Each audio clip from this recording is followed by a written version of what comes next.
राधा रानी जी का दिव्य जन्म। क्या आप जानते हैं राधा रानी ने सबसे पहले श्री कृष्ण को कैसे देखा था? आज हम सुनने जा रहे हैं एक अद्भुत कथा जो हमें राधा जी के जन्म की दिव्यता से परिचित कराती है।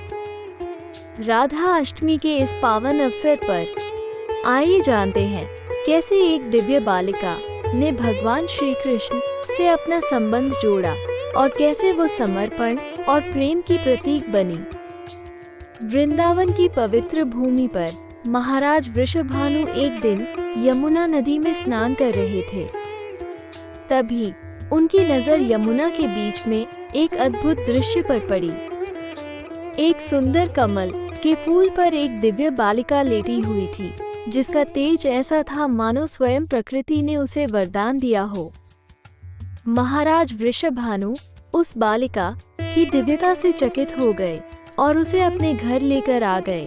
वृषभानु जी की पत्नी कीर्ति देवी ने जब उस दिव्य बालिका को देखा तो वे बहुत खुश हुई, लेकिन बालिका की आंखें बंद थीं। वो किसी को भी देख नहीं रही थी। वृषभानु और कीर्ति देवी चिंतित हो गए, ये सोचते हुए कि उनकी पुत्री क्यों आंखें नहीं खोल रही थी। कुछ समय बाद भगवान श्री कृष्ण अपने माता पिता के साथ वृषभानु जी के घर आए। जैसे ही श्री कृष्ण ने राधा को देखा, वे धीरे धीरे उनके पास गए और जैसे ही कृष्ण की दृष्टि राधा पर पड़ी, राधा ने अपनी आंखें खोली। ये देखकर सभी हैरान हो गए।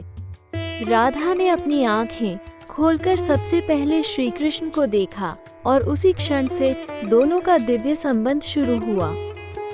राधा और कृष्ण का ये दिव्य प्रेम संबंध अनंत है और राधा जी का जन्म हमें सिखाता है कि प्रेम और भक्ति का महत्व कितना गहरा है।